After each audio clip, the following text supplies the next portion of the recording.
Hi, I'm Mike from 1A Auto. We've been selling auto parts for over 30 years.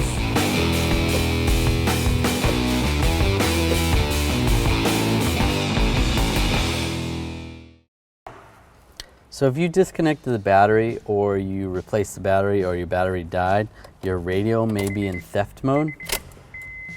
You're going to want to get it out of theft mode. We have this radio theft identification card.